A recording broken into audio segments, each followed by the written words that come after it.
se aprofunda em conhecer, mas Ele vai se revelando a nós. Isso é lindo. Amém? Hoje nós vamos, na semana passada nós falamos um pouco sobre a questão da alma. Vocês lembram disso, né? A gente passou bastante sobre essa questão da alma.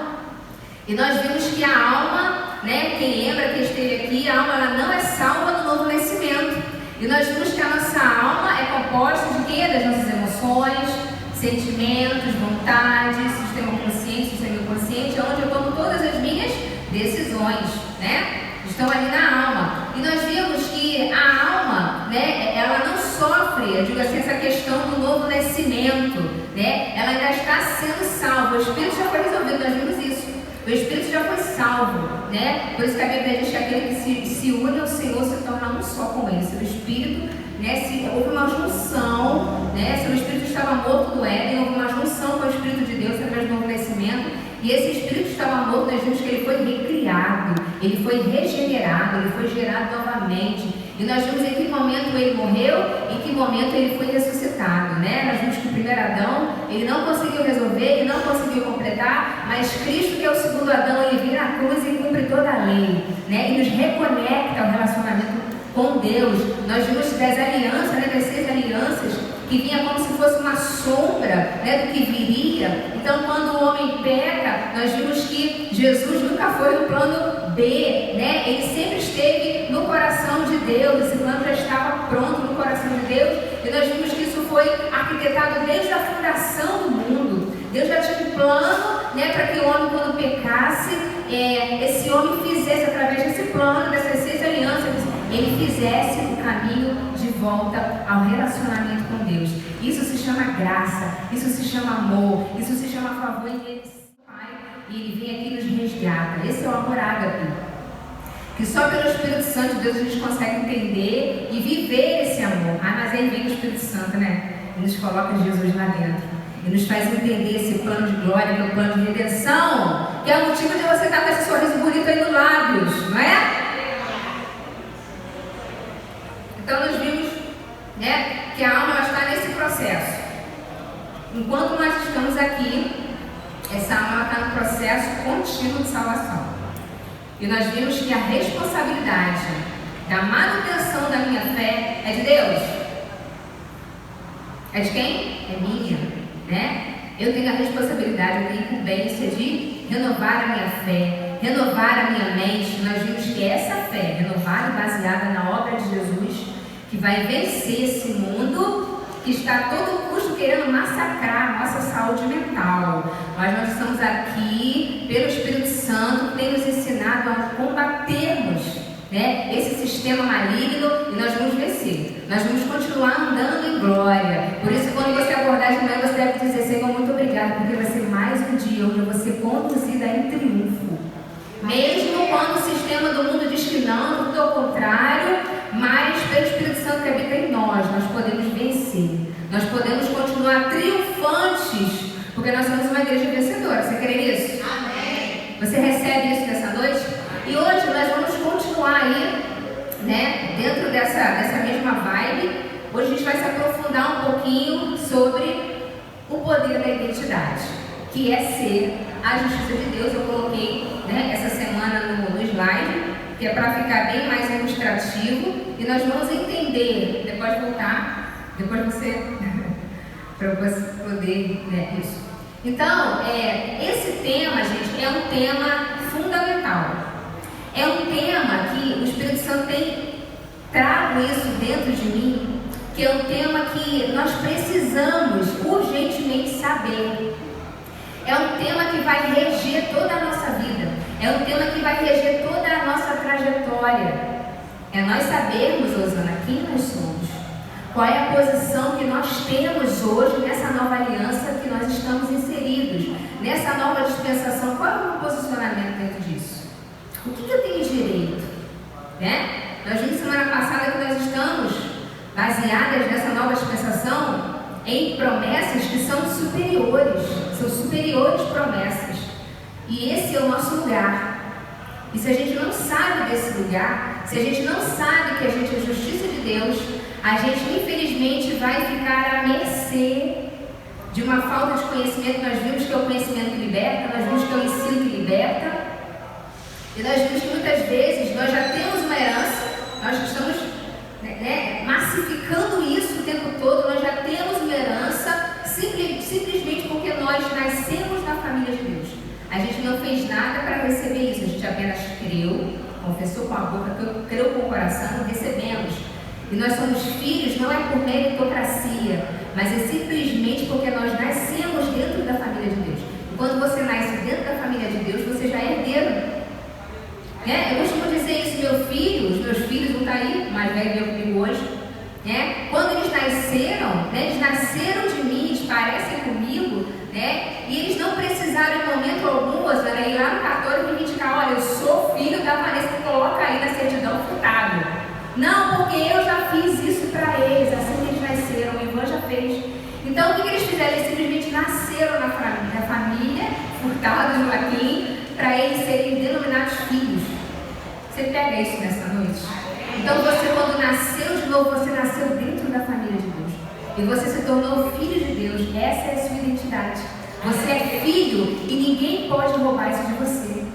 Então, para a gente continuar, olha só, nesse lugar de mais que vencedor que nós vimos que Jesus já nos colocou, porque nós vimos que o diabo, Ana Paula, ele tenta o tempo todo nos subtrair desse lugar. E nós precisamos estar atentos. Por isso que essa identidade, ela precisa estar fundamentada dentro de mim. Quem eu sou? Eu sou a justiça de Deus. E nós vamos entender que justiça é essa. Pode passar, amado? Então, olha só, nós vamos trabalhar hoje, a gente tem trabalhado aí, ao longo das aulas, alguns elementos da armadura de Efésios. Nós vimos que Paulo faz uma ilustração linda com os soldados romanos daquela época. E hoje nós vamos trabalhar essa peça que para mim é a mais importante, a mais fundamental, não desmerecendo as outras. Nós vimos semana passada sobre o capacete da salvação, para que ele serve. Nós vimos sobre a espada do Espírito, vocês lembram? E hoje nós vamos falar única e exclusivamente sobre a couraça da justiça.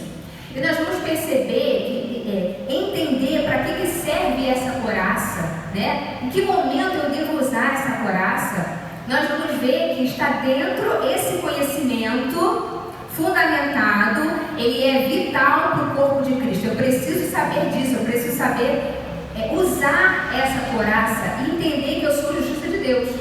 E aí, essa temática, ela é prioritária, por isso que ela está dentro do pacote de Hebreus 6, que vai falar sobre as doutrinas elementares, ou seja, são doutrinas essenciais que o corpo de Cristo precisa saber.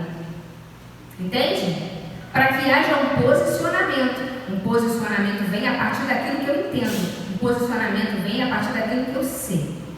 Então, como eu botei, são pontos essenciais. Eu destaquei ali 2 versículos. Se você for procurar, se você for colocar no Google, por exemplo, Justiça de Deus, ele vai trazer um leque de versículos bíblicos falando sobre essa justiça. Se você quiser se aprofundar mais sobre essa justiça, leia as cartas de Paulo, principalmente a carta de Romanos. Ela fala muito enfaticamente sobre essa justiça de Deus, E toda a Bíblia, como eu estou falando, vem trazendo essa identidade, vem fomentando essa identidade para que não fique dúvida nenhuma quem nós somos. Então, eu separei em Mateus 6,33, que diz: busquem, pois, em primeiro lugar o reino de Deus e a sua justiça. Ou seja, é essencial, é prioritário eu saber que o reino de Deus não é algo que eu procure geograficamente, não, mas o reino de Deus já está dentro de mim. Esse é o novo nascimento. Nós vimos que a partir do novo nascimento eu já me posiciono, a eternidade já começou para mim aqui agora. Eu já posso desfrutar do reino aqui agora. Eu já posso reinar em vida sobre as circunstâncias aqui agora. E eu preciso saber que também a justiça, olha só, está falando que a justiça é importantíssimo. Eu saber que eu tenho um reino, que eu sou representante de um reino e que eu sou justiça.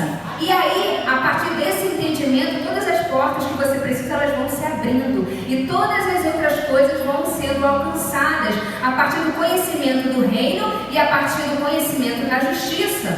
E ele vai dizer ali, eu amo 2 Timóteo 3,16, que ele vai falar: Toda a escritura é divinamente... Vocês estão conseguindo enxergar? Não, né? Vocês estão conseguindo enxergar? Mais ou menos. Tá pequenininho. Toda a escritura é divinamente inspirada. Depois vocês podem até anotar para poder comprovar em casa, gente. A gente precisa, abrir uma lacuna aqui, a gente precisa ser crente bereano. Sabe? Que chega em casa, deixa eu ver se ela falou abobrinha ou se ela não falou. Hã? Exatamente, porque vai que eu estou falando uma abobrinha aqui, você, né? Não, você precisa chegar em casa e conferir. Por isso é bom você anotar, chegar em casa. Seja um crente bereano. Os crentes bereanos faziam isso, chegavam em casa, escutavam no tempo para chegar em casa, conferiam.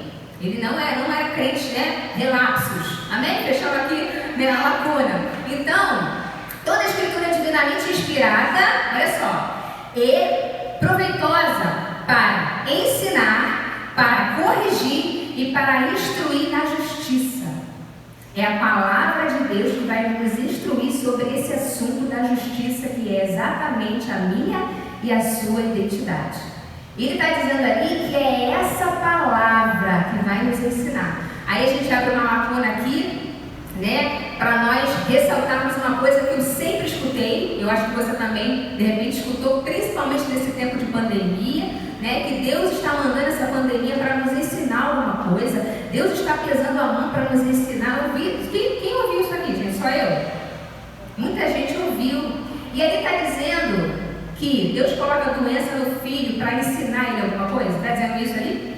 Eu quero que vocês me respondam. Está dizendo, toda a escritura é divinamente inspirada e proveitosa para em si. Então, se Deus quer me ensinar, é através da palavra que Ele vai me ensinar. Vamos lá. Quando a gente traz esse assunto para um contexto natural, a gente começa a pensar por uma outra perspectiva. Quem é pai e mãe aqui, né? Quem é mãe, gente, só tem mulheres aqui. Quem de vocês, na sua mente saudável, vamos dizer assim, que só um doido faria isso? Se você tivesse esse poder, vamos lá, se você tivesse esse poder de colocar uma doença no seu filho, na sua filha, para que através dessa doença ele ou ela voltasse para os eixos, você faria isso? Quem faria isso aqui? Vou colocar um câncer no meu filho para que ele volte aos eixos. Quem faria isso? Nós que somos maus, sabemos dar boas coisas aos nossos filhos. Quanto mais Deus não vos dará todas as coisas. Então a gente já quebra esse ensinamento que de repente nos foi massificado, que gerou de repente um engano na nossa mente de que Deus coloca doença, de que Deus coloca situações onde tem morte, onde tem doença, onde tem perigo, te coloca só para você realmente voltar aos eixos. Quando a gente traz isso para um contexto natural de filho e pai, a gente jamais faria isso. E você acha que Deus faria isso? Porque Deus não pode dar aquilo que Ele não tem. Você consegue imaginar o céu repleto de enfermidade? Você consegue imaginar o céu repleto de coisas ruins? É porque nos foi, como é que eu posso dizer? Isso foi tão ao longo da história da igreja, isso foi tanto massificado que as nossas mentes acabaram sendo programadas, inserido na mente, e a gente acabou sendo programado por um Deus que não existe. O nosso, não esquece isso, o nosso Pai é bom, e Ele é bom em todo o tempo. Nele não existe sombra e nem variação de mudança, Ele não muda, Ele é o mesmo, e Ele te ama, e quer te chamar de filha, porque Ele é o teu Pai. Amém? Então fecha essa lacuna, a gente despedaça esse jugo, porque é através da palavra que Ele nos ensina, que Ele nos admoesta, que Ele nos traz aos trilhos de novo. Amém? E tem um versículo também que eu não coloquei ali, que diz que a oração do justo pode muito em seus efeitos. E a gente tem isso, às vezes, Roberta, como jargão. A oração do justo pode muito em seus efeitos. A oração do justo esse justo que vai ter a oração atendida, que vai ter uma oração, né, respondida, é aquele justo que entende essa palavra que está sobre ele. Entende? É aquele que consegue discernir que ele é justo. Ele consegue discernir que ele é a justiça de Deus em Cristo Jesus. Essa pessoa É essa pessoa que vai ter oração respondida. É essa oração que vai ser eficaz, dessa pessoa que entende que é justo. Se você não entende a justiça de Deus, se você faz confusão com a justiça de Deus com a justiça dos homens, você não entende que você é justo, a sua oração ela não tem eficácia. Vocês entenderam isso? Vocês estão cheios de ponto de interrogação, mas nós vamos tirar esses pontos de interrogação. Podem ficar tranquilas, podem dar um sorriso, não me tapem ovo, nem tomate. Em nome de Jesus, dá um sorriso para mim, porque nós vamos entender qual é a nossa identidade, quebrar alguns biscoitos nessa noite. Você crê nisso? Amém. Que a gente pode não quebrar apenas um pacote de biscoito, mas a fábrica terapia toda, sabe? Porque quando a revelação vai chegando, a gente não consegue mais sermos os mesmos. Nós somos transformados de glória em glória. Amém? Então, coraça da justiça, um elemento primordial para a gente entender. E a gente vai ver no final como é que a gente usa essa coraça. Pode passar. Não?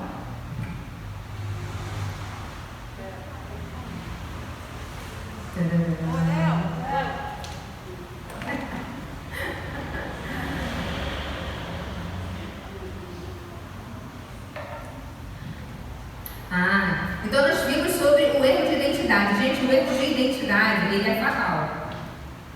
Né? Como nós falamos no início. Se a gente realmente não souber, né, não entendermos que nós somos a justiça de Deus, olha só, o nosso relacionamento com Deus ele vai ficar deturpado.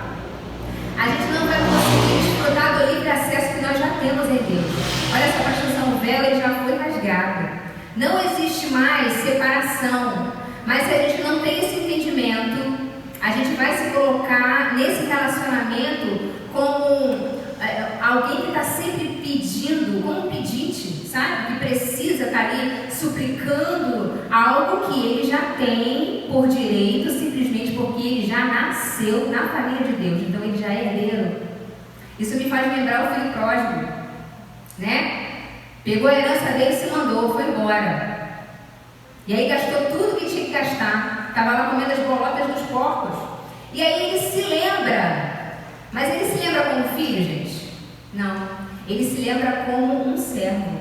Ele fala assim, ó. Os empregados do meu pai, nesse momento devem estar comendo o melhor dessa terra. E eu estou aqui comendo bolota de porcos. Eu vou voltar e vou pedir para que ele pelo menos me sirva aquilo que os servos lá conseguem comer. Então ele não tinha aquele entendimento de filho, né? Ele não passava pela cabeça dele que o pai estaria de braços abertos na porta, né? Esperando ele voltar. O que ele imaginou? Por conta do relacionamento deturpado que ele tinha com o pai dele, né? Ele imaginou que eu vou voltar e meu pai no mínimo vai mandar eu comer lá a comida que os servos comem. E foi isso que aconteceu, gente. Quando o pai avista aquele filho que tinha ido embora, o que o pai fez? Corram, tragam um anel, tragam as sandálias, tragam a túnica, o meu filho que estava morto, ele reviveu. Vamos matar um cordeiro para comemorar a volta do meu filho. Em nenhum momento esse pai indagou. Vou te colocar de castigo, vou tacar um raio na tua cabeça. Ele se alegrou, ele fez uma festa. E aquele filho que estava dentro da casa do pai também era um que não conhecia o pai que tinha, porque ele começou a fazer o que? Reivindicar. Poxa, pai, você nunca me deu um cordeirinho para eu matar e para eu fazer um churrascão com os meus amigos, nunca. E o que o pai fala? Meu filho, acorda. Eu não preciso te oferecer nada, sabe por quê? Tudo que é meu é teu. Você pode usufruir, você pode usar, você pode se lambuzar. Entende o erro do filho que foi?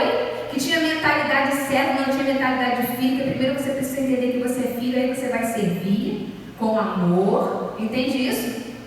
E outro filho que estava dentro da casa do pai, que estava totalmente perdido dentro da casa do pai, no relacionamento, ele não entendia.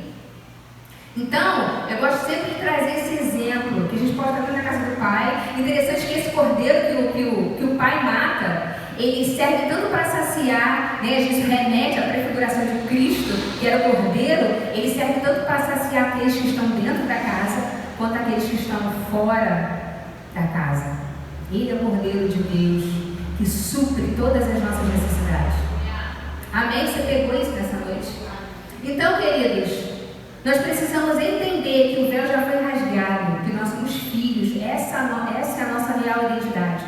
Nós fomos declarados filhos de Deus, simplesmente, vou repetir, porque nós nascemos nessa família. Então, esse véu que já foi rasgado nos dá livre acesso, independente do que eu e você fazemos, independente do nosso pecado, nós vamos entender isso. Sabe por que eu digo isso, Roberto? Porque quando Jesus morreu na cruz, presta atenção nisso, nós já havíamos nascido. Ele simplesmente olhou para a gente, olhou para todas as gerações e falou assim: eu sei que vai valer a pena eu carregar sobre mim todo o pecado da humanidade, porque através desse sacrifício eu vou fazer o caminho de volta ao relacionamento. E mesmo sabendo que a gente ia errar, mesmo sabendo que a gente ia pecar, Ele se entregou, assim como no Éden. Isso ministra muito ao meu coração, né? No capítulo 3 de Gênesis, a gente pode perceber que depois que a primeira aliança é quebrada, é rompida, né? E Adão peca por conta ali da orientação da serpente que veio passando para Eva. Enfim, você sabe o enredo da história, né? Eles pecam, o pecado ele é inserido no mundo, eles percebem que eles estão nus, a inocência vai embora, né? E aí, se você ler o capítulo 3, você vai perceber que eles pegam folha de figueira, Rosana, para cozer, fazer uma roupa para eles. Na verdade, eles estavam tentando dar um jeitinho naquilo que eles tinham feito, né? E eles começam a fazer a folha de figueira, não dá certo. Isso ministra muito ao meu coração sobre a nossa justiça própria, sabe? A gente querer fazer as coisas com a força do nosso braço, gente, não vai dar certo. Fazendo essas coisas, sermos movidos, sermos guiados pelas nossas emoções, pela nossa justiça, pelo que eu sei, pelo que eu acho, não. Todos aqueles que são filhos de Deus, a Bíblia diz em Romanos 8,15, todos aqueles que são filhos de Deus são guiados pelo Espírito Santo de Deus. Você tem essa habilidade de ser guiado pelo Espírito Santo de Deus.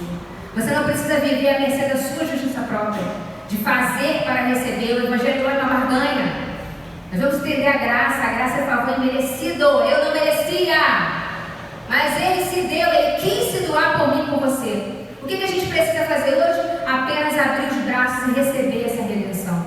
Só que a gente tenta ficar fazendo barganha, sabe? Eu preciso fazer para receber. Não, querido, você já recebeu antes de você nascer, antes de você pecar, você já tinha recebido a redenção. Eu sei que isso é muito louco de entender porque a gente foi programado errado. Mas antes de nós nascermos, o plano já estava estabelecido. O plano de redenção já estava pronto. E um dia nós aceitamos esse plano e usufruímos desse plano. Entende isso? E aí é interessante, né, que logo depois aquela roupa ela não dá certo. E aí Deus vem e faz o quê? Mata o animal, não é isso? Ele mata o animal no Éden, né? E quando a gente vê, a gente percebe essa questão dessa morte desse animal, obviamente que para tirar a pele do animal, que foi exatamente o que Deus usou para fazer a roupa para Adão e Eva, foi a pele de um animal. Logo, se esse animal teve a pele tirada, obviamente que teve o que, gente? Sacrifício. Teve morte, teve sangue.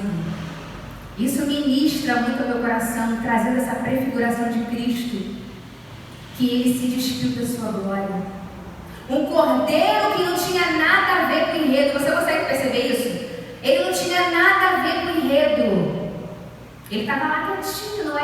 No canto dele, aquele animalzinho. Mas Deus foi lá, pegou, sacrificou, jorrou sangue e fez a vestimenta para o homem se vestir. Jesus Cristo fez isso por mim e por você. Ele se despiu de toda a sua glória, desceu essa terra, encarnou só para que nós tivéssemos esse relacionamento de volta. Entende isso nessa noite? Aleluia! Pode passar. Então olha só, existem duas classificações. Você vai entender por que eu estou falando isso. Por que eu estou fazendo essa introdução toda sobre justiça? Você precisa entender isso. E a libertação nós vimos que ela vem com o ensino. Vai despedaçando as cadeias com o ensino. Que me liberta. É o conhecer. Amém? Então existem duas classificações.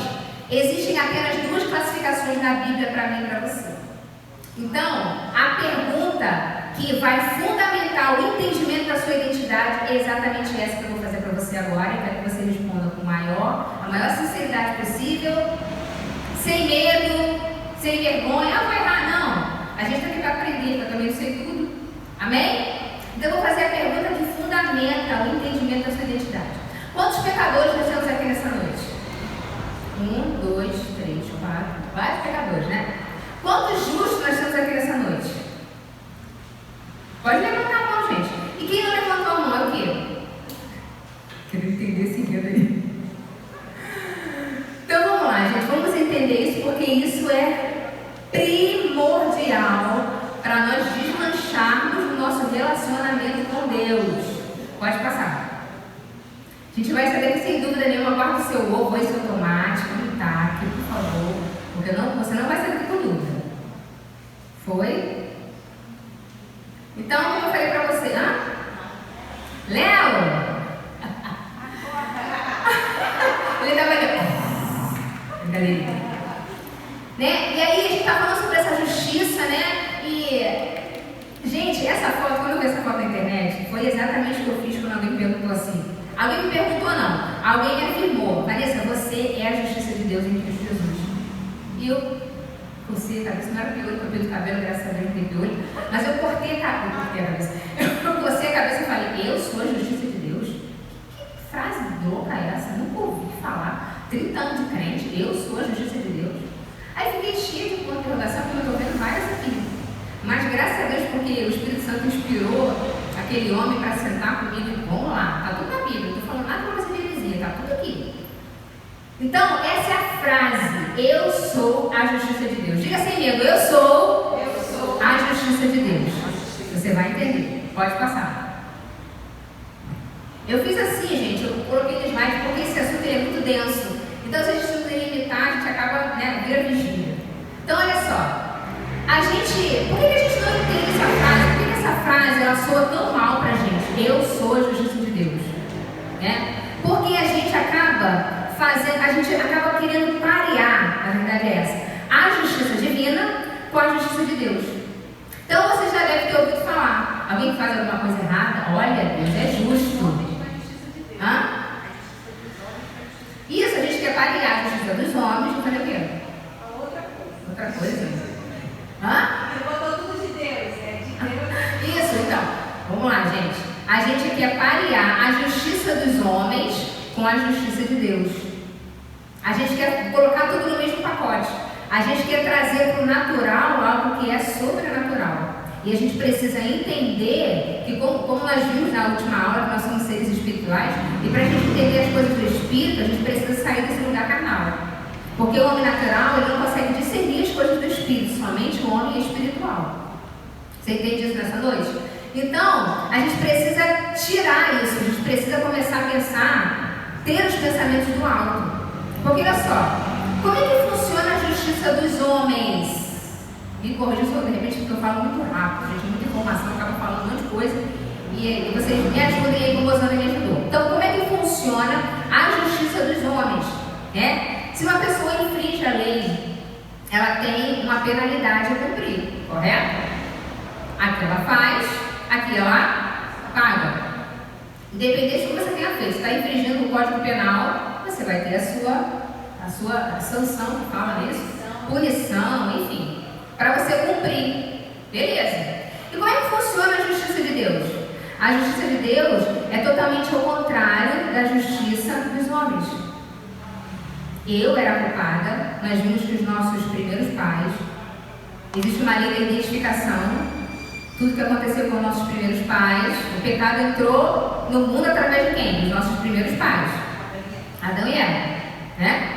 Então, tudo que acontece com a humanidade a partir desse momento, esse pecado ele vem sobre toda a humanidade. É por isso que a Bíblia vai dizer que todos pecaram e destituídos, ou seja, separados, estão da glória, da presença, estarem conectados, de serem um com o Espírito Santo. Você entende isso? Então, essa justiça de Deus, ela é exatamente isso. Eu era culpada por conta dos meus primeiros pais, Quem devia ir para a cruz éramos nós. Nós é que deveríamos estar lá, mas ele fez o quê? Não. Eu vou assumir a culpa no lugar deles. Presta atenção, ele não fez por nós. Eu posso fazer uma coisa por você. É diferente de eu fazer no seu lugar. Rosana pode me ligar e falar assim: Vanessa, como é que faz esse bolo aqui? Ah, Rosana, é assim, assim, assim, assim, assim. Estou fazendo para a Rosana. E quando eu faço no lugar de Rosana, peraí, Rosana, estou indo na sua casa agora, eu vou fazer o bolo no seu lugar. A responsabilidade de fazer o bolo era sua, mas eu vou assumir o seu lugar. Então ele assumiu a culpa, que não era dele, ele não tinha nada a ver com a culpa. Você entende isso? Ele vem e fala: ó, eu vou encravar na cruz toda a cédula de dívida que era contra toda a humanidade. Aí você não consegue entender esse amor, né, gente? Só pelo Espírito Santo a gente consegue entender o amor ágape de Deus, que entrega seu único filho para uma humanidade que não queria nem saber dele, que pecou. Eu vejo assim: Adão, ele poderia ter se arrependido de não era, ele poderia, mas ainda responde a Deus: olha, foi a mulher que você me deu, tipo assim, a culpa é tua, resolve aí. E aí eu fico, isso ministra muito meu coração, porque Deus naquele momento ali no Éden, ele realmente poderia ter resolvido a questão ali, te arrancava a árvore do conhecimento do bem e do mal, vamos lá, vamos resolver aqui, mata o cordeiro, tá tudo bem. Não, a gente resolvendo as coisas é o máximo, né, gente? Agora Deus, ele faz tudo dentro dos trâmites legais. Se um homem deu legalidade e por conta desse homem o pecado entrou no mundo, e esse homem que é Adão se aliançou com o diabo, através de um homem, esse pecado deveria ser retirado. Né? E por que de repente Deus não poderia fazer, né, um boneco de barro de novo e começar do zero? Não poderia? A gente resolvendo as coisas é o máximo, né, gente? Vou falar de novo. Só que o sangue do homem já estava contaminado pelo pecado. Aquela formatação do barro, o barro em si já estava dentro de um trâmite de um mundo caído. Então, a matéria-prima não poderia vir, esse outro homem que viria, vamos dizer assim, não poderia sair dessa matéria-prima que já estava contaminada. Você entende isso? Deveria vir um justo, que assim como o pecado entrou no mundo através do justo, porque até Adão pecar, ele era justo, ele era santo. Ele tinha comunhão com Deus até ele pecar. Então, da mesma forma como o pecado entrou, o pecado deveria ser retirado. Agora, ele deveria nascer e vir do ventre de mulher, para não ter nenhum tipo de contaminação com o sangue pecaminoso. Aí você fala assim: mas Maria, né? Vamos dizer assim, tinha esse sangue pecaminoso, José. Por que ele não nasceu de uma relação sexual? Porque ele não poderia ter um sêmen, porque esse sangue já estava deturpado. E aí, mas ele teve contato com na barriga de Maria, com o sangue contaminado? Não. Se você for estudar, os fisiologistas já descobriram isso há décadas, que o feto, ele não tem nenhum tipo de conexão com o sangue da mãe. Existe a placenta que faz passar todos os nutrientes para aquela criança, mas ele não tem contato com o sangue. Você entendeu isso? Por isso que ele nasceu de uma virgem, por isso que ele deveria encarnar e viria do ventre de uma virgem. Você entende isso? E aí ele denota ali todas as 6 alianças para o homem, porque seria muito fácil, né, gente? Ele resolver a questão do Éden, não, ele traz as 6 alianças, que é para o homem entender e se conscientizar de que sozinho ele não conseguiria cumprir aquelas 613 leis, que eu acho que é isso, né? Ele precisava olhar para aquilo e falar: eu não consigo sozinho, eu preciso de um Salvador para me ajudar a cumprir. Mas aí, mais uma vez, Jesus vem na cruz e cumpre toda a lei. Ele cumpre toda a lei, por isso que ele é chamado de segundo Adão. Você entendeu isso nessa noite? Então olha só como é que ele age dentro de todos esses trâmites legais. Então, essa justiça de Deus que se mostrou Salvador a todos os homens, é essa justiça que não tem nada a ver com a justiça desse mundo.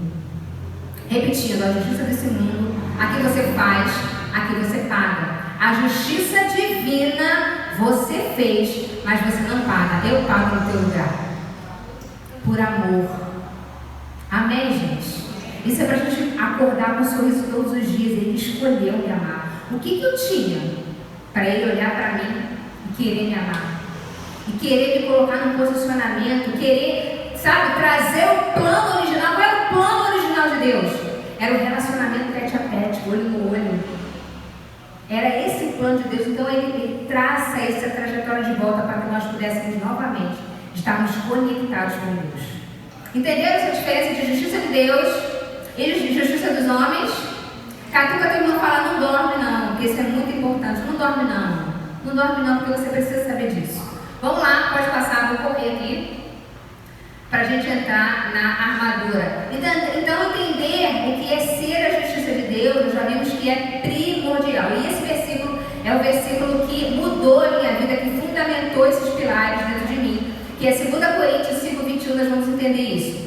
Aquele que não conheceu o pecado, o fez pecado por nós, ou seja, em outras traduções diz, Deus permitiu, né, que o diabo colocasse sobre Jesus todo o pecado, porque o pecado não vem do céu. O pecado, como é que o pecado foi inserido no mundo? Através da serpente. Então houve permissão de Deus para que o pecado viesse todo para o corpo de Jesus, para que o problema do pecado fosse resolvido. Então, aquele que não conheceu o pecado, diga, é Cristo. Ele não conheceu o pecado, ele nunca pecou, jamais pecou. Mas ele recebeu sobre ele o pecado de toda a humanidade. Então Deus permitiu que o diabo fizesse isso para que nele, olha a troca da cruz do Calvário, para que nele fôssemos feitos. Você está lendo aquilo ali, gente? Fôssemos feitos à justiça de Deus. Então você consegue perceber que existe uma troca na cruz do Calvário. Todo o pecado da humanidade, Jesus fala, eu vou carregar sobre os meus ombros. Todo o pecado, gente. Todo o pecado da humanidade, até das gerações futuras, ele já levou sobre si, porque ele já resolveu o problema na cruz. Tetelestai, está consumado, está feito, está sacramentado, ponto final. Então, toda a justiça que estava sobre ele, ou seja, toda a comunhão, o que é justiça? Diga comunhão. Eu ser justiça de Deus é comunhão, que eu tenho acesso ao meu Pai. Então, toda essa comunhão, ele deixa de lado, ele larga a mão.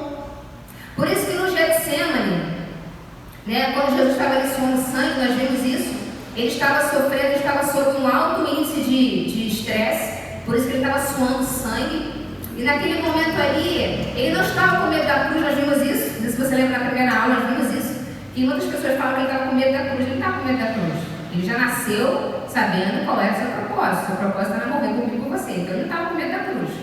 Por que ele estava suando sangue? Ele estava suando sangue porque houve um desespero na sua alma, só dele imaginar que estava chegando o momento em que ele iria ficar longe do pai dele. Eles iam se desconectar. Por isso que na cruz ele grita e fala assim, ó, Deus, eu amava a massa bactânia, não é isso? No aramaico, Deus meu, por que você me desamparou? Então houve uma separação. Então Jesus ali no Getsemane, ele começou a sofrer. Por conta, eles nunca tinham experimentado isso, de ficarem, né, desconectados, tá? E me fez lembrar agora que é o mesmo desespero que nós sentimos quando a gente sabe que tem um parente que está quase morrendo. É o mesmo desespero que a gente tem, que a gente sabe que vai ser separação física.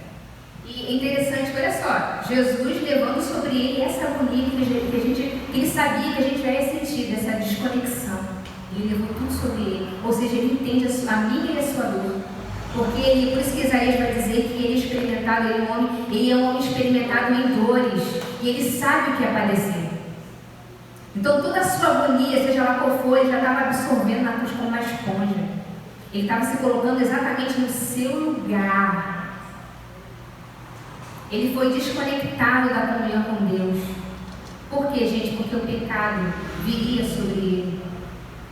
Então Deus não poderia habitar no mesmo corpo onde todo o pecado da humanidade estava sendo carregado ali naquele momento. Você entende isso? Por isso houve essa separação. Ele fez isso por amor. Ele tira o pecado da gente, coloca sobre gente. Pelo amor de Deus, que amor é esse? Que amor é esse? E pega a justiça dele, ou seja, aquilo que te separou lá no Éden, eu vou te dar a oportunidade de você realmente, de novo, ter a conexão com Deus. Aquilo que você perdeu no Éden, eu vou te dar de novo isso de volta. Então ele pega a justiça que estava sobre o Filho, coloca em nós. E o pecado, nosso pecado, ele coloca sobre Jesus.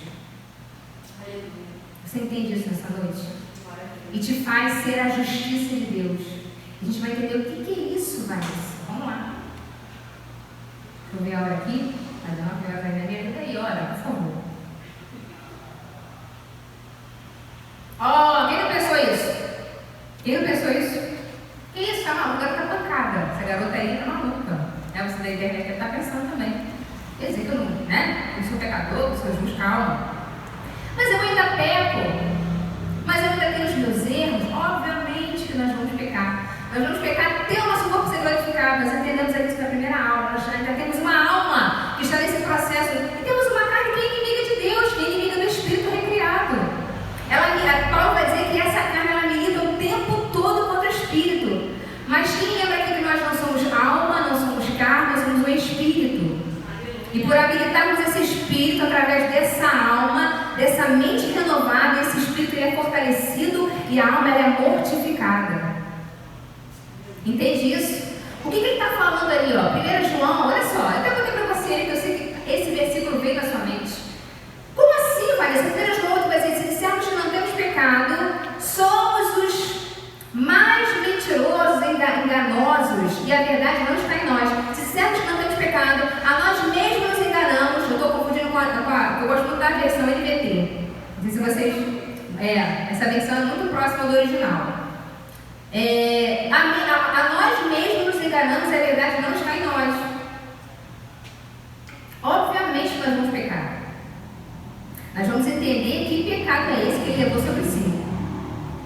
Entende? Ele levou o pecado, ele levou os pecados. Tá? Vamos entender isso. Pode passar aí. O que vai tirar todas as dúvidas? Gente, pode passar, Léo, pode passar. Existe a Bíblia mesmo, ela vai se interpretando. A gente não precisa buscar em outras fontes para poder entender isso.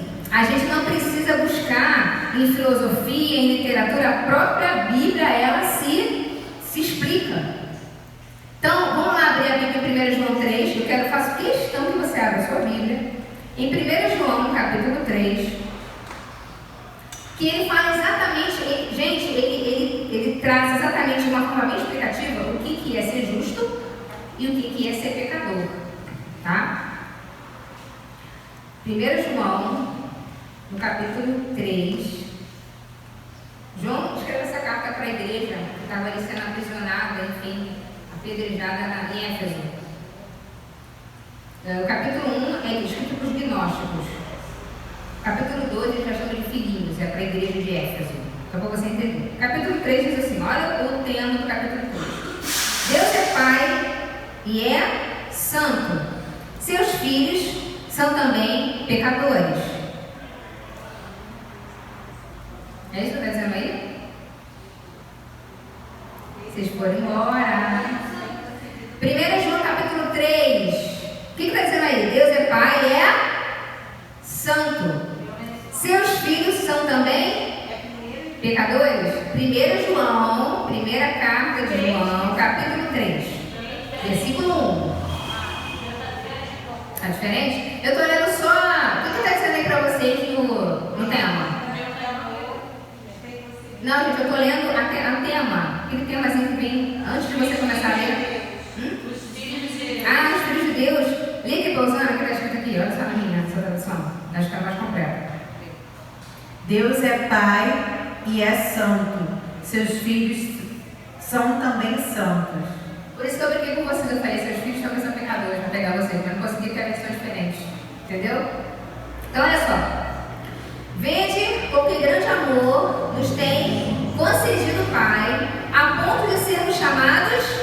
Vamos ler aí para a gente poder. É porque aqui tem uma escola, gente. Minha Bíblia é cheia de cola.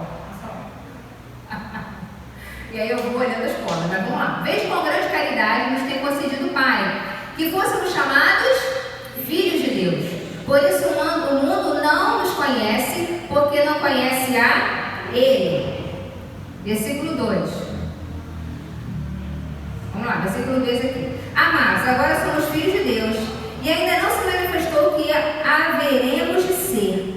Sabemos que quando Ele se manifestar, seremos semelhantes a Ele, porque haveremos de vê-lo como Ele é. E assim mesmo se purifica todo que nele tem essa esperança. assim como ele é puro.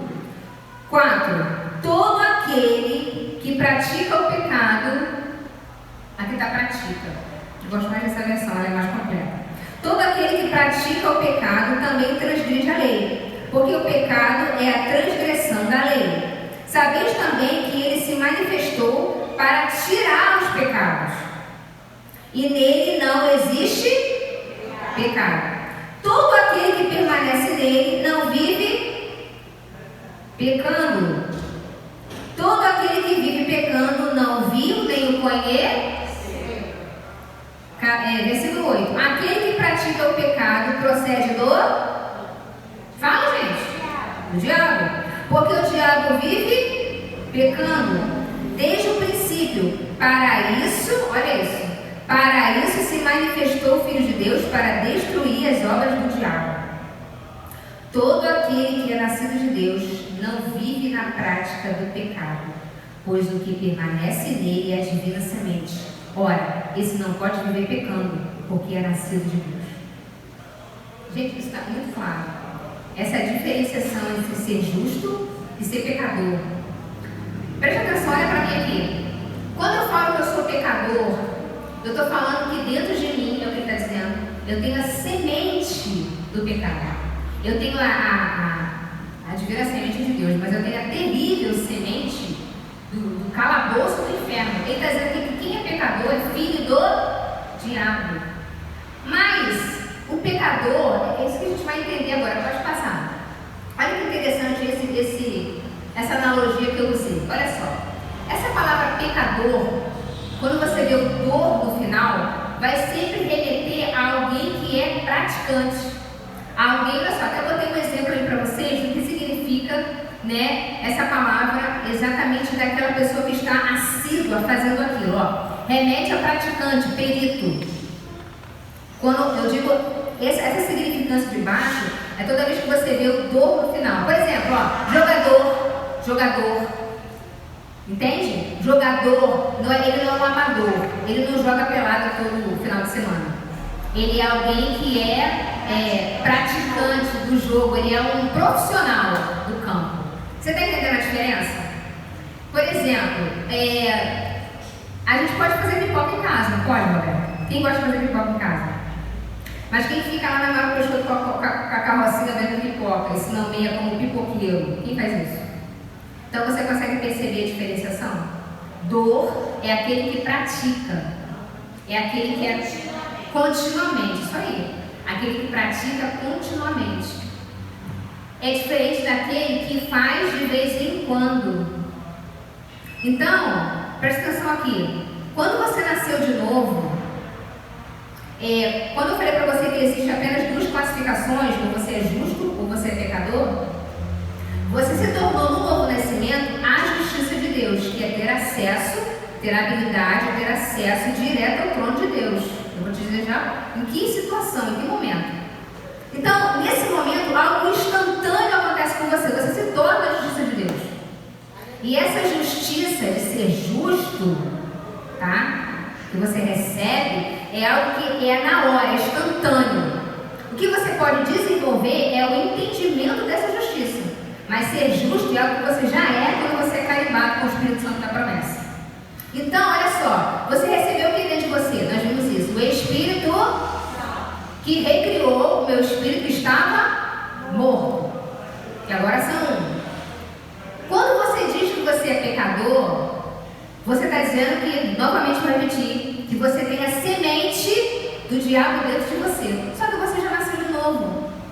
E você recebeu no seu espírito a incorruptível semente da palavra de Deus. Então, você consegue perceber que não tem espaço para os dois homens dentro? Vamos dizer assim? Dominando. Quando eu falo que você ainda peca, João falou isso, nós ainda pecamos, que são os acidentes de percursos que nós cristãos temos, porque ainda temos uma alma que não foi salva e uma carne que ainda precisa ser resolvido o problema dela. Então, o que é esse pecador? É alguém que está totalmente dominado por aquele pecado. É alguém que está morto para as coisas de Deus. Por exemplo, o morto sente alguma coisa? Não sente nada. Se a pessoa não nasceu de novo, se a pessoa não tem o seu espírito recriado, ela está lá no mundo, ela está morta para as coisas de Deus.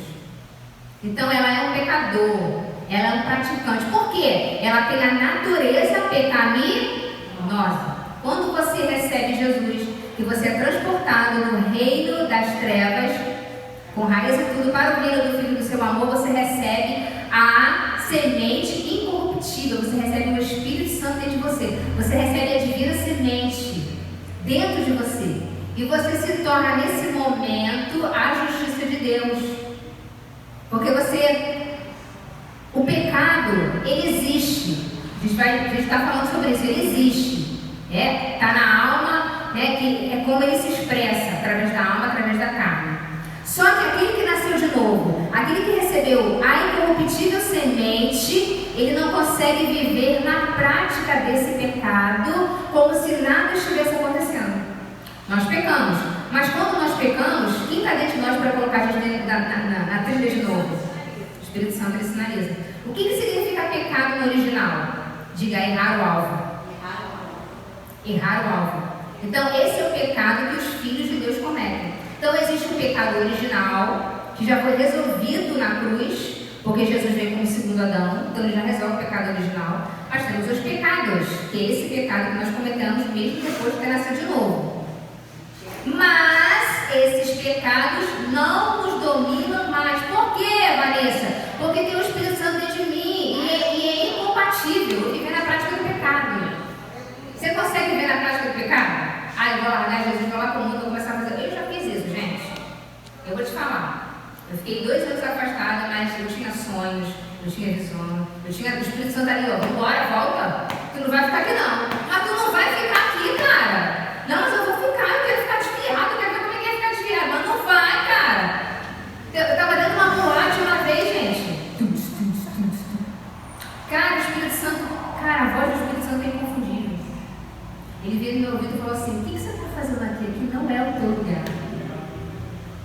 O Espírito Santo estava lá, não estava. Gente, ele se afastou de mim, fui eu que me afastei dele. Mas ele estava lá, porque se ele sair de mim, como é que ele me convencer do pecado, da justiça e do juízo? Bom, ele estava lá. Vamos lá, vamos voltar. Gente, eu caí no chão. Mas eu chorei tanto. Eu falei: Espírito Santo, ali meus amigos em cima de mim. O que foi, amiga? Tá bêbada? Eu falei: não, tô bêbada do Espírito. Pega essa louca, joga ela dentro do táxi e entrega na cada dia. Você tá entendendo? Eu não consegui ficar desviada, mas eu não consegui, porque eu tinha dentro de mim a incorruptível semente, a divina semente que é o Espírito Santo. Isso não me deixava ficar desconectado de Deus. Por isso que você que nasceu de novo, você não é um pecador, você é justo. Essa é a sua identidade. Ser a justiça de Deus em Cristo Jesus é a sua identidade. Você conseguiu entender isso? Em nome de Jesus, guarda seu tomate e seu ovo, e você não vai ficar cá. Entende? Então você é transportado de um reino para outro reino. Você não é pecador, eu vou repetir, porque você não é mais dominado. Antes, o pecado te fazia de marionete. Hoje não. O Espírito está dentro de você para te sinalizar e para fazer você voltar à rota e acertar o alvo novamente. Entendeu isso? Quantos pecadores nós temos aqui nessa noite? Continua como pecadora? Sueli de Belo. Vou repetir. Quantos pecadores nós temos aqui nessa noite? Quantos justos nós temos aqui nessa noite? Aleluia! Você entendeu? Justo vem de justificação. Eu fui justificado. Eu fui declarado inocente. Porque Ele sentou no meu lugar, no banco dos réus. Ele sentou no meu lugar e falou: eu vou pagar a dívida dela. Amém, gente? Você entendeu isso que pode passar? Gente, vou correr aqui. Tem o quê? Tem até 10 horas? Eu tenho que terminar essa aula hoje. Vamos lá. Então a gente viu que pecado, ser pecador, é algo que vem da natureza, que não é mais a nossa. Amém? Vocês entenderam isso? Então olha só. É interessante que Jesus realmente ele veio para retirar essa força do pecado. Por isso que João Batista, quando ele vê Jesus, né, ele fala assim: eis o Cordeiro de Deus. João capítulo 1, versículo 29. Depois você lê na sua casa Romanos 1 e do capítulo 1 até o capítulo 5, ele vai falando do pecado original do Éden e dos pecados, né, que nós falamos aqui, depois você lê na sua casa. Mas quando o João Batista ele avista Jesus, ele fala: eis o Cordeiro de Deus, que tira. Então, se ele tira o pecado do mundo, significa que algo já foi resolvido. Porque se a gente fala que ele não tirou, a gente está falando que o sacrifício de Jesus ele não foi suficiente. Mas ele já resolveu o problema do pecado, ou seja, ele já nos conectou novamente a Deus e o pecado não pode mais nos fazer de marionete. Nós é que dominamos ele a partir do momento que nós renovamos a nossa mente. Por isso que ele fala: eis o Cordeiro de Deus, é ele que vai tirar a força do pecado do mundo. Entende? Pode passar. Correr aqui. Então, se você é justiça de Deus, agora vamos entender o que é ser justiça de Deus, né? Olha só, que eu botei aqui para você, Romanos capítulo 8, versículo 12, você conhece esse versículo que é de uma profundidade muito grande, só que às vezes a gente não vive essa profundidade, que diz: portanto agora nenhuma condenação há para os que estão para aqueles que não são pecadores, para aqueles que receberam a divina semente. É para esses que estão em Cristo Jesus, que não andam segundo a carne, mas segundo o porque a lei do Espírito de vida em Cristo Jesus me livrou da lei do pecado e da morte. Aleluia, entende isso, queridos? Então, nós precisamos entender isso, porque para a gente manusear essa armadura e essa peça tão fundamental que é a couraça da justiça, a gente precisa entender que justiça é essa. E como é que eu vou manusear essa couraça se eu não entendo, eu não consigo fundamentar a minha identidade? Entende? Então, ser a justiça de Deus em Cristo Jesus, preste atenção nisso, que essa frase mudou a minha vida, mudou o meu modo de pensar e mudou meu relacionamento com Deus. Ser a justiça de Deus em Cristo Jesus é a habilidade que eu e você temos de nos apresentar diante de Deus, adentrar o Santo dos Santos com ousadia, como Hebreus diz, lembra? Nós temos essa habilidade de nos apresentarmos diante de Deus sem culpa, sem condenação e como se o pecado nunca tivesse existido. Por quê? Porque quando Deus olha para você, Ele não olha você, Ele olha você dentro do Filho dele. Então Ele olha o Filho dele. Porque lembra que Cristo é a cabeça do corpo da igreja? Quem formava o corpo de Cristo? Nós. Então quando Ele olha para nós, Ele olha o Filho dele. É aquele que está à destra de Deus hoje. Qual é o ministério de Jesus hoje na nova aliança? É o nosso advogado. É aquele que intercede por nós junto ao Pai. Então, peraí, deixa aqui que eu resolvo. É isso, Pai? Então deixa que eu resolvo. Ele vai absorvendo, porque nós estamos inseridos nele. Estamos nele. Você entende isso? Então, por isso, você pode se apresentar diante de Deus sem culpa, sem condenação daquilo que você fez no passado. Não interessa aquilo que você fez ou deixou de fazer. Não interessa os erros. Não interessa as escolhas erradas. Ele pegou o seu passado e fez questão de jogar no mar do esquecimento. Só que muitas vezes, porque não entendemos isso, nos deixamos enganar e vivemos dentro de um ciclo de condenação. Eu sei o que você fez. Eu sei que você pensa isso. Eu sei que você pensa aquilo. Mas quando você sabe quem você é, epa, eu sou a justiça de Deus. Você não pode mais me condenar, não. Porque Ele já resolveu o meu problema na cruz. Você não pode ficar jogando, nem sugestionando nenhum pensamento errado, nenhum pensamento que não está pautado no Novo Testamento, que é o testamento que Ele deixou para mim e para você, porque nós somos herdeiros, nós somos filhos e temos direito a essa herança. Nós somos herdeiros de Deus e co-herdeiros juntamente com Cristo. O que é co-herdeiro? Herdeiro junto. Tudo que o Pai trouxe de herança para o Filho, Ele reparte comigo e com você. Gente, isso é para a gente se alegrar muito. Então, ser a justiça de Deus é a habilidade, não esquece isso, a habilidade que eu tenho. Agora eu posso me apresentar diante de Deus, sem culpa, sem condenação, sem apontamento de dedo do diabo, sabe? Porque eu vou me apresentar com ousadia, assim como Hebreus vai dizer, lindo isso. Adentra o Santo dos Santos com ousadia, com intrepidez, sabendo quem você é nele, sabendo a identidade que você está fundamentada. Aí o diabo, querido, ele vai correr, porque você está se sujeitando à palavra de Deus. Isso ficou claro, gente? Tem alguma dúvida com relação a isso? Então, olha só, vamos entender agora a armadura, essa armadura poderosa que é a couraça da justiça.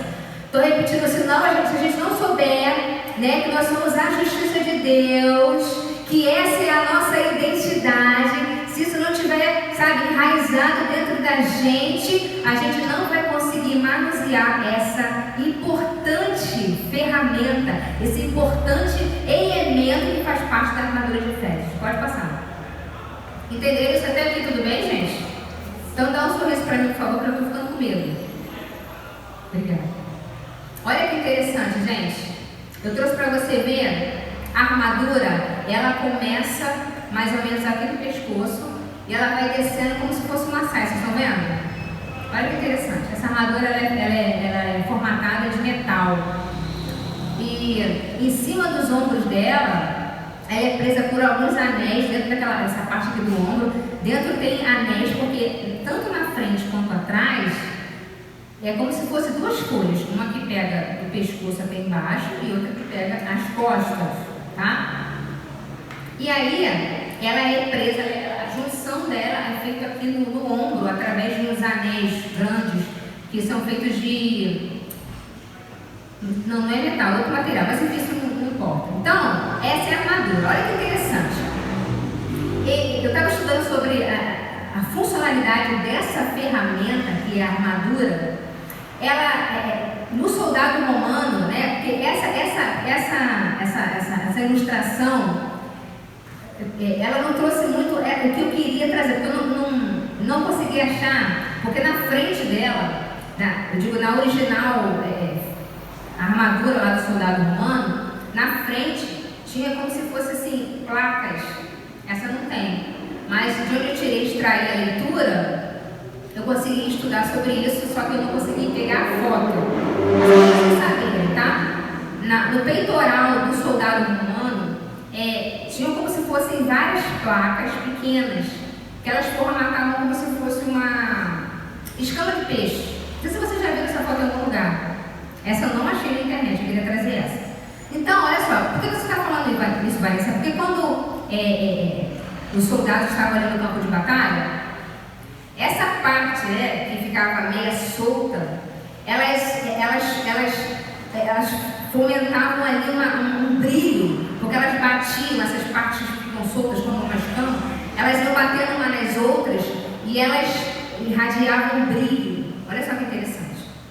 E aí, quando esses soldados eles iam para o campo de batalha e estavam fazendo sol, o sol, quando batia nessas placas que ficam meio que soltas, o sol, quando batia, gente, brilhava de uma forma tão forte que os soldados inimigos, quando eles colocavam os olhos naquela parte da couraça na frente, eles ficavam cegos, porque a luz, o brilho, junto com o sol, eles irradiavam, aquilo cegava eles, paralisava eles não conseguiam lutar, eles ficavam paralisados, eles ficavam cegos. Isso ministra muito ao meu coração, porque olha só, é uma arma de defesa, a couraça é uma arma de defesa, porque ela, percebe, ela protege os órgãos vitais, né? E cada órgão, coração, né? Isso ministra no mundo do espírito, que é o seu espírito. Ele está guardado se você usa a couraça de forma correta. Seus pulmões estão guardados, que é a respiração, que remete à intercessão, à oração, que faz você se apresentar diante de Deus, sem pecado, sem culpa. Ele guarda os seus rins, né? Que, fazendo essa analogia para o Espírito, é aquele órgão que faz você, né, estar sempre discipulando, multiplicando. Então, todos os seus órgãos vitais estão guardados dentro dessa couraça. E é uma arma de ataque, porque quando você está com essa armadura bem ajustada em você, que é o entendimento da sua identidade, está bem ajustado em você, quando você penetra em lugares tenebrosos, porque, gente, o dia mau vem para todos. O dia tenebroso vem para todo mundo, mas quando você está bem ajustado dentro dessa couraça, que você chega no campo de batalha, quando o inimigo vê você, ele não consegue te ver porque você está exposto ao sol da justiça. Se você está exposto ao sol da justiça, aquilo vai de uma forma tão penetrante nos olhos do inimigo que ele não consegue te ver e paralisa. Você entendeu isso nessa noite? Que é uma arma tanto que te defende, protege seus órgãos vitais, que nós vimos que cada órgão vital ele tem uma funcionalidade no mundo do espírito, mas ele também ataca, ele deixa o seu inimigo cego. Quando você entrar dentro de lugares nebulosos, a luz vai irradiar porque você está exposto ao sol da justiça. Aleluia! Pode passar. Entende isso? Pode passar, acho que é a última. Então nós precisamos. Por que eu fiz toda essa introdução sobre justiça? Porque a gente precisa entender aquilo que a gente já tem direito, a armadura que a gente já tem direito de usar. E se a gente não sabe como é que a gente vai usar a couraça da justiça de forma correta? Porque se a gente não usar de forma correta, não vai fazer nem cosquinha no inimigo, você entende isso? Porque o diabo sabe aquele que conhece a identidade que tem em Cristo Jesus. Tem mais um, Léo? Tem mais um? Pode passar, por favor? Já está lá no Guanabara fazendo compra, aproveitando a compra. Mais um, é a última. Então, gente, vamos ficar de pé. Vamos ficar de pé que eu vou fazer a pergunta de novo. Aleluia! Quantos pecadores nós temos aqui nessa noite? Nenhum, zero. Foi todo mundo embora, aproveitar a promoção do Guanabara. Quantos justos? Nós temos aqui nessa noite aqueles que foram justificados em Cristo, que podem se apresentar diante de Deus sem culpa, sem condenação. Então, queridos, não deixe o diabo te condenar. Não deixe, preste atenção aqui que eu estou falando. Não deixe o diabo te condenar. Use a sua couraça da justiça, ajuste no teu corpo. Porque quando o diabo te vê, ele vai ficar cego, porque você está usando de forma correta a sua armadura. Sabe? Quando ele vier com sugestionamento na tua mente, dizendo que você não faz, que você não é, que você é culpada. Sabe aquele abuso que você sofreu? Você sofreu porque você deu confiança, o diabo bota tudo na sua mente. Sabe seus filhos quando eram pequenos? Você fez isso, por isso que hoje eu não quero saber de você? Ele vem com todas as armadilhas, ele tenta de todas as formas. Mas se você se posiciona em justiça, se você se posiciona na autoridade que você já tem em Cristo Jesus, se você se posiciona e ajusta isso em você, ele não pode te condenar. É isso que eu quero que você entenda. Ele vai tentar, Vanessa, de todas as formas. Ele tenta de um jeito, aí você fecha a brecha. Você acha que ele vai descansar? Não, ele vai tentar de uma outra forma.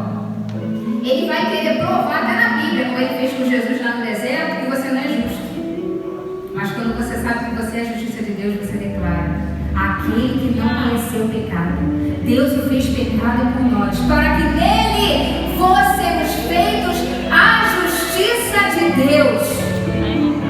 Então, independente do meu pecado, independente da situação, ele jamais vai deixar de me amar. Ele jamais vai deixar de me aceitar. Ele me ama de forma incondicional. Sabe o que é incondicional, Luana? Ele não te pede nada em troca, ele simplesmente escolheu te amar. Eu quero te amar. O que a gente precisa fazer? Abrir os braços e receber desse amor. Vamos cantar isso? Não sei se vocês conhecem, não me bate não. Tu me das a paz que excede todo entendimento humano. E quando eu planejo me mostras, é bem melhor o teu plano. Com misericórdia me cobres, derramando graça em mim. Eu desconheço outro amor.